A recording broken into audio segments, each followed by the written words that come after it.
I have a problem today. What? Actually, I want to convey a message to so many people at a time. और समझ नहीं आ रहा है कैसे सबको मैसेज दे दूँ. अब स्कूल में एक एक क्लास में जाके मुझे अगर मैसेज देना पड़े तो मेरे लिए तो बहुत मुश्किल हो जाएगा. तो क्या करूँ आज मैं? I have an idea and there is a way. What? Yes, that's notice writing. मैं नोटिस बोर्ड पे एक नोटिस दे दूंगी तो सब बच्चों को पता चल जाएगी, वो इन्फॉर्मेशन सबको मिल जाएगी, है ना? मुझे सबके पास नहीं जाना पड़ेगा. That's the wonderful idea, notice writing. Do you know how to write a notice? Don't worry, I'm here. I'm going to tell you how to write a notice. So what is the purpose of notice writing? Yes, of course, if we want to convey a message or if we want to give any information to so many people or a group of people, then there is a way, that is notice.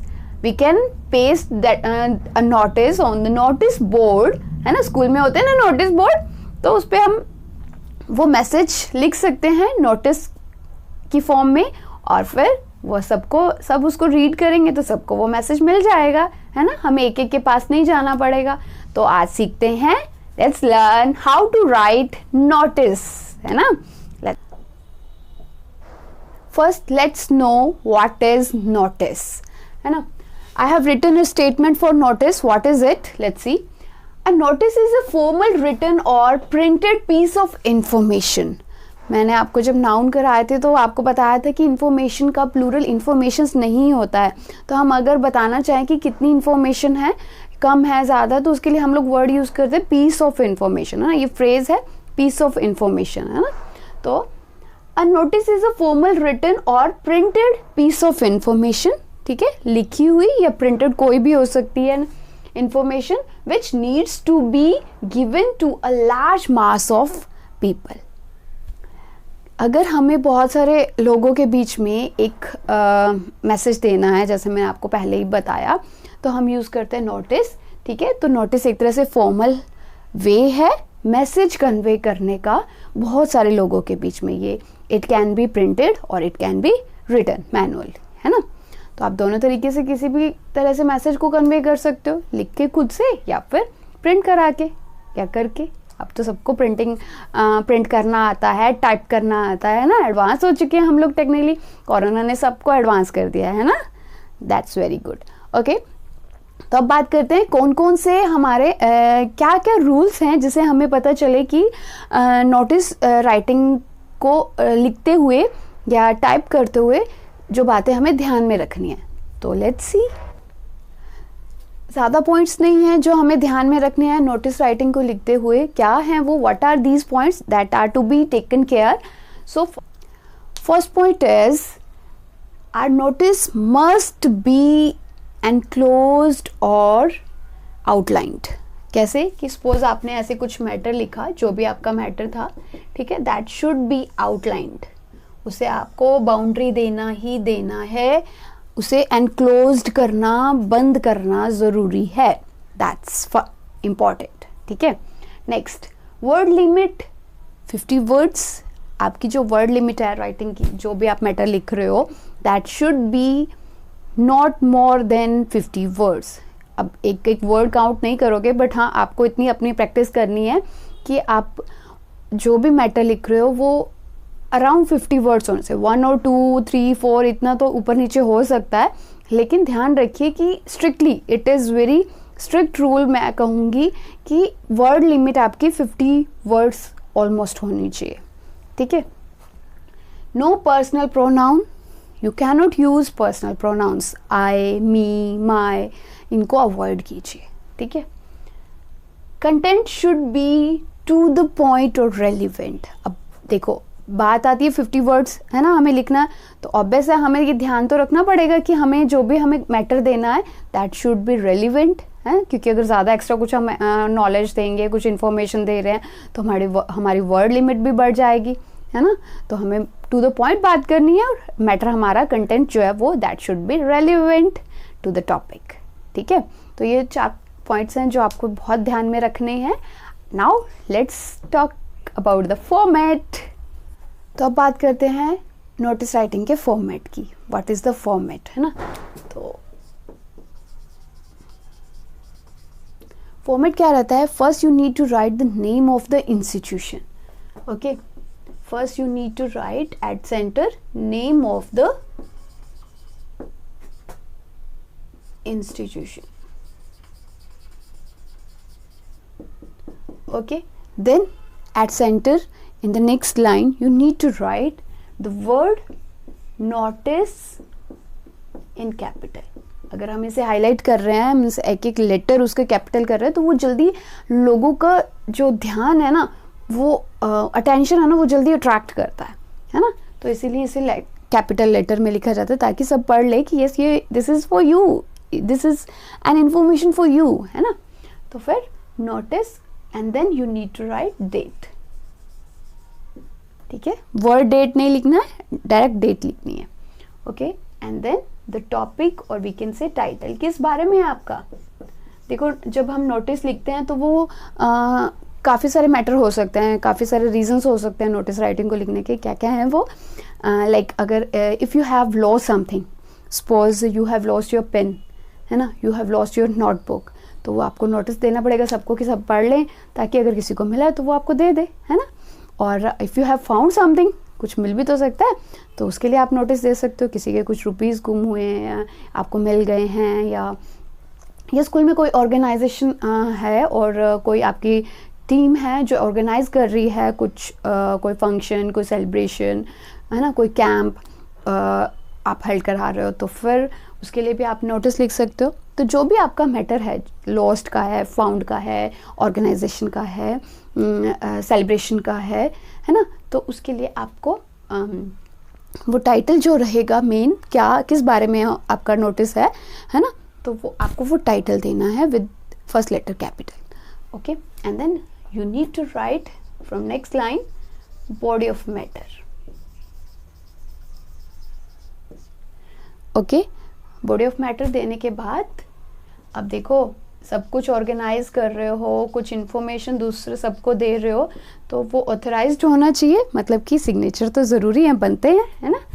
Then you need to put your name in the next line. Next line में अपना name देना है। और एक important बात जो मैंने आपको बताई थी, काफ़ी से 4 रूल्स बताए थे, ज़्यादा नहीं थे, 4 रूल्स थे जो आपको हमेशा ध्यान में रखना है, that you need to be taken care always, and one of them is it should be enclosed और आउटलाइंड। ठीक है, तो इसे आउटलाइन करना मत भूलिए, डोंट फॉरगेट टू आउटलाइन, है ना। आउटलाइन करना ज़रूरी है, एनक्लोज करना ज़रूरी है। ठीक है, तो सबसे पहले हमें देना है name of the institution, then in the next line at centre और notice, then at left side date. Don't leave lines between these. ठीक है, लाइन नहीं छोड़नी है, जस्ट मूव करते जाइए नेक्स्ट लाइन में, बस। ठीक है, जितना आपका छोटा होगा उतना ही वो अट्रैक्टिव लगता है, लोग उससे ज़्यादा पढ़ते हैं। हमें भी पता ना, जब कोई लंबी चीज़, लंबा कुछ लिखा आता है, हम लोग इंटरेस्ट नहीं लेते हैं, तो इसी तरह से आपको भी नेक्स्ट लाइन में उसको कंप्लीट करते रहना है। हाँ, बॉडी ऑफ मैटर में तो ऑब्वियस है लोगे, ज़्यादा लाइंस लोगे, है ना। चलो, ये हमारा मैटर है। अभी एक एग्जांपल कर लेते हैं, ठीक है, कि मैं कैसे कर रही हूँ, और आपके पास भी कोई भी क्वेश्चन आता है, then you will be able to write, है ना। और एक बात ध्यान में रखिए, देखो बॉडी ऑफ मैटर हम जब लिखते हैं तो आपको ध्यान रखना है कि आप कंप्लीट इन्फॉर्मेशन दो। कंप्लीट इन्फॉर्मेशन लाइक अगर if you have lost something, so which kind of thing that was, है ना, you need to describe the points that is to be remembered, है ना। सबको ध्यान में रहे कि हाँ ये चीज़ मैंने कहीं देखी थी, मतलब उसके सपोज करो कि पेन था, तो वो पेन का आपको कलर बताना है, उसका नेम बताओ कौन सा पेन है, मॉन्टेक्स है ना, या रिलैक्सो है, जो चलो जो भी है, जेल पेन है, बॉल पेन है, जो आपका रहता है, उसके बारे में वो बताइए। Where you have lost that, where have you lost that, वो बताइए कि कहाँ आपका गुम हुआ, है ना। वो सारी चीज़ें आप इंफॉर्मेशन जो है प्रॉपर आप दोगे, तभी कोई आपको ढूंढ के देगा ना, वैसे if you have found something then you need to give all information like I have found a pen, it is of white and black color and it is cello pen, है ना, it is a marker, or I have found in canteen or ground on the ground or wherever in the classroom. तो जहाँ आपको उसके बारे में पूरी information दीजिए आप, ठीक है. तो इसी तरह से अगर कोई कैंप ऑर्गेनाइज करा रहे हैं then you need to write the venue, है ना. वेन्यू आप बताओगे, प्लेस बताओगे कहाँ पे ऑर्गेनाइज करा रहे हो, when it is to be held, कब होने वाला है ये फंक्शन, ये सेलिब्रेशन. तो सारी इंफॉर्मेशन आपको मीन्स देनी है ना. तो टाइम देना है उसमें. So this is all about notice writing. एक एग्जाम्पल करते हैं, ठीक है. So I have written a question with answers. So let's see how to write. And notice writing. How have I written? है ना. So your question is write while walking in a park in your neighborhood, you found a small plastic bag containing some documents and some cash. You are Amar or Amrita. ठीक है. तो काफ़ी information question में मिल जाती है ना. हमें पता है हमारा फॉर्मेट क्या है, कौन कौन से पॉइंट्स हमें ध्यान में रखने. तो देखिए कैसे लिखा है. First you need to write the name of institution as I have written Shri Ram बियर global school. Okay. Then you need to write the word notice itself and in the next line date. Okay. And then found. Title I have given found because you have found a plastic bag, so I have given the name found. Okay, what is the matter? How have I written? This is to inform all the readers that a plastic bag has been found in the neighborhood park. It has a few documents and cash in it. The bag is red in color. ठीक है. Where it has found? In the neighborhood park. What is in that bag? Few documents and cash. It was found on November. When it was found? At around 6. Timing is given. Where? In the park. The owner of the bag shall contact me at this number. ठीक है. तो ये given information दी. फिर signature and name that is given. Okay. So and what the points that are to be taken care? First, it should be in border, it should be outlined. So I have outlined. Okay. And it shouldn't be not more than it should be not more than 50 words. You can count. It is not more than 50 words. Okay. So it is very relevant to the topic. All these points I have taken care, and I hope you will also. So have practice for it. Thank you. Bye bye.